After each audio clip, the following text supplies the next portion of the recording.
Coming to you now is Bread of His Presence with your host, Pastor Cameron Uri, Senior Pastor and Bible Teacher at Renton Park Chapel in Renton, Washington. Well, greetings and welcome again to Bread of His Presence. You know, a couple months ago, on a Sunday evening, I remember it was just a long, very tiring day. And my family had been up late doing homework, and we finally got the kids put down to sleep. And I suddenly remembered that I had not yet done my Bible reading plan for the day. And honestly, I was less than thrilled. I was just wiped out. But going to bed without doing my Bible reading plan has ceased to become an option for me. I just don't allow myself to do it anymore. And so I started, grudgingly, my Bible reading. And this year I've started going through Robert Murray M'Cheyne's Bible reading plan, which gets you through the Old Testament once and the New Testament and the Psalms twice in a year. And it has daily readings from 4 different parts of the scripture. And so there's enough variety to hold my ADHD brain attentive for a little while. But one of the things that God has impressed upon me in my readings this year is the remarkable unity of scripture. I've read 30 books of the Bible so far this year. And let me tell you, it doesn't matter what book you are in. Every single one of them is interconnected with and in alignment with all the others. The scripture is remarkably integrated. You know, just recently somebody posted a picture on Facebook of one of the scenes from the original Star Wars trilogy. And it said something like, this scene in Star Wars was shot 46 years ago. And of course, that's supposed to make you feel pretty old. But Star Wars is still around, and they're still making movies and shows and more shows. I think some more movies are coming out later, but I remember when the second trilogy came out, just how strongly the fans reacted against it, because it just, in their minds, didn't live up to the original trilogy. But then the third trilogy came out, and the outcry against that series has been far greater. And of course, that may have been because of Disney buying the franchise, which means that their values are now being injected into it, and really whatever is being produced now. Something similar has happened with the Lord of the Rings franchise. Lord of the Rings came out in the early 2000s. Then, 10 years later, the Hobbit trilogy. And then Amazon got the rights to produce the Rings of Power series on their platform. And you may or may not like any or all of these, but the fact remains that each of the trilogies or series are very different from one another.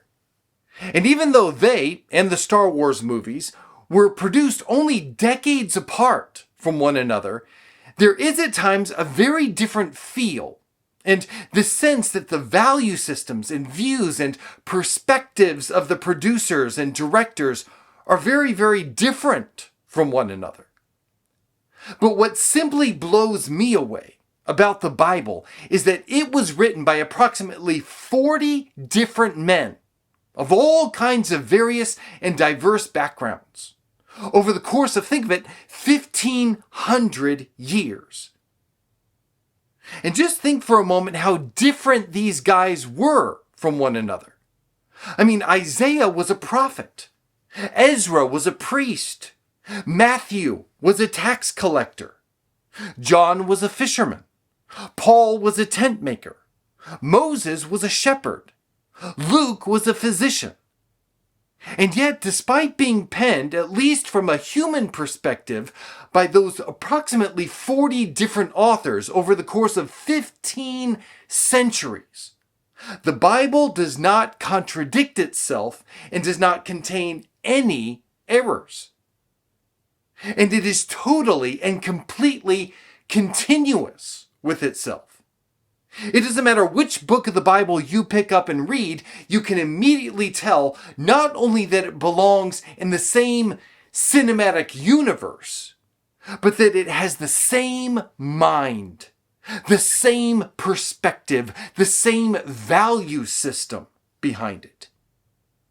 Just recently, my 8-year-old daughter asked me such an amazing question. And I almost don't want to share it with you because it sounds impossible that an 8-year-old girl could ask a question like this, but I promise you she did. And this is, in essence, what she asked. She asked, how could God decide for something to no longer exist, like a TV remote, and make it disappear, and still be all-powerful? Because then what if he wanted it again? He wouldn't be able to make it appear again because he would then be contradicting himself. Wouldn't he then be limited? And I confess to you, I kind of had a Tim Allen home improvement moment. I was like, eh? And I looked at her precious, beautiful little face, just for a few moments, trying to process both what she was asking me, but also how in the world I was going to respond in any kind of way that would make sense to her. And what I eventually managed to choke out was the simple truth that God doesn't change like that. I then walked around our living room and I turned on various lights. And I showed her how my shadow on the floor would change based on where the light was coming from. And then I told her about what it says in James 1:17. Every good and perfect gift is from above, coming down from the Father of lights, who does not change like shifting shadows. You see, God doesn't say one thing 1 minute and another thing the next. By the way, that word shadows in the original Greek is the same word that we get our word politician from. Okay, that's not true, but it sounds about right, doesn't it? I mean, it's absolutely astounding to me how quickly I have seen some politicians change their minds on certain subjects when election time comes around. But guess what? God doesn't do that. And that's why we can say that there is such a thing as a biblical worldview rather than biblical worldviews, because of the remarkable unity of the Bible. The same guiding will is behind all 66 books. Now you might ask, how is that possible? Well, I don't think you can explain it, except that it was authored by one God, one personal God who does not change like shifting shadows. He is, as Hebrews 13:8 says, the same yesterday, today, and forever. Now, because Scripture has the same author and records the events of the same God interacting with his people in every book, if it is all by the same author, which of course it is, we should find similar themes that crop up again and again and again. And lo and behold, that is exactly what we find. In fact, what I was reading that night that we had all the homework was a passage that I had read many, many times, but this time I felt God literally just open my eyes to see one of the major overarching themes in Scripture that I had noted in my reading the previous day, but had not yet fully recognized just to what extent it had been interwoven throughout all of the Bible. And it had to do with someone's eyes becoming opened, both physically but also spiritually and mentally, to something that had been hidden that they had up until that point not recognized or seen. And so I found myself, instead of hurrying through my Bible reading just to get to bed as I had planned, suddenly starting to take notes. And it was like the floodgates of heaven were open to me and God was bringing all these amazing examples of this theme to my mind. And I was trying to write them all down. And since that night, I've added quite a few more. But it all began, for me, with the story of Hagar in Genesis 21. Isaac, the promised son, was born to Abraham and Sarah in their old age. In fact, it says that Abraham was 100 years old when Isaac was born to them. And what does Isaac's name mean? Laughter. And he was named Laughter because of how Abraham and Sarah had separately responded to God's promise to them that she would conceive and bear a son in her old age. Genesis 17 verses 15 to 18 says, "Then God said to Abraham, 'As for Sarai, your wife, you shall not call her name Sarai, but Sarah shall be her name. And I will bless her, and indeed I will give you a son by her. Then I will bless her, and she shall be a mother of nations. Kings of peoples will come from her.'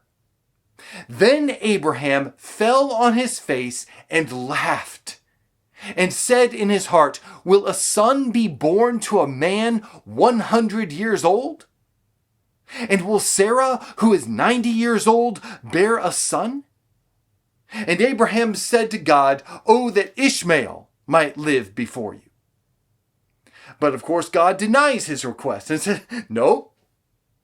And then it says in Genesis 18, verses 10 through 14, "And he said, 'I will surely return to you at this time next year.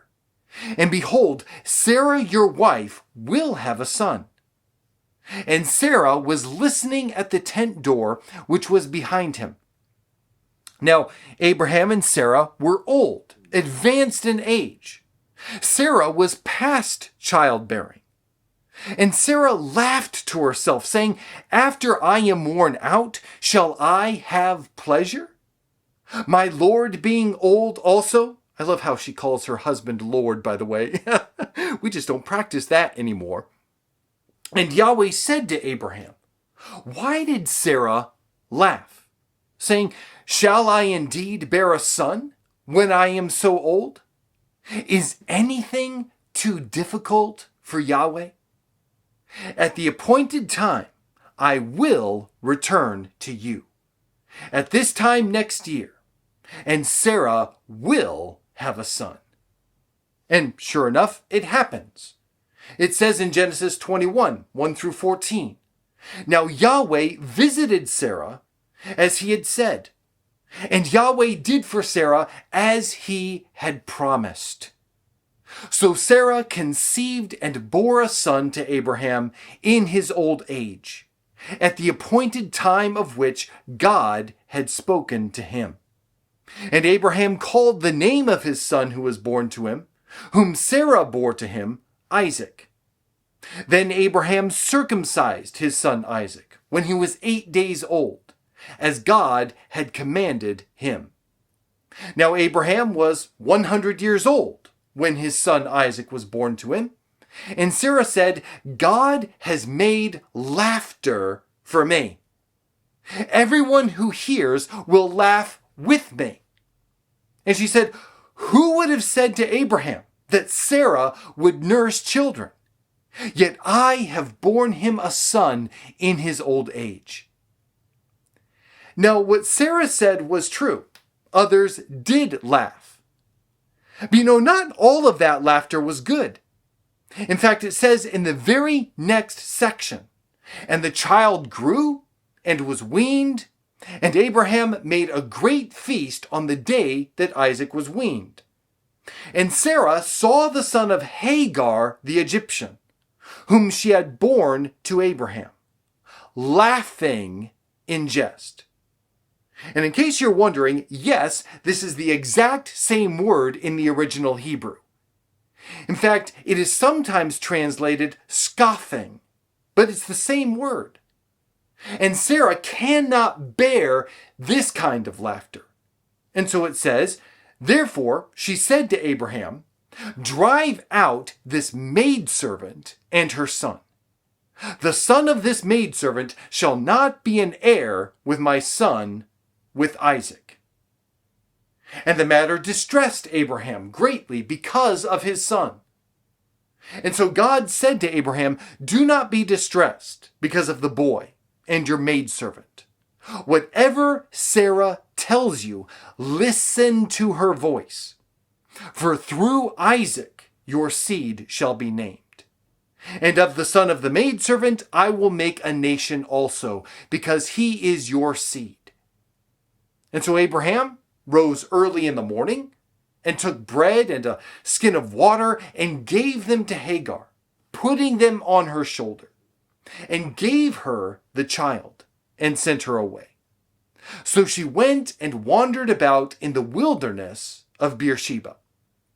And next week we'll see how God comes alongside of her, how he opens her eyes and intervenes in a powerful and dramatic way to forever change the course of her life. But today I'd like to encourage you, as you read the Bible in your own personal quiet time, dwell on the fact that God never changes.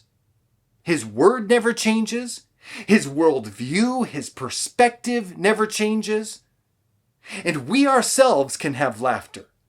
A laughter that flows from a joy that comes from a knowledge that his faithfulness never changes.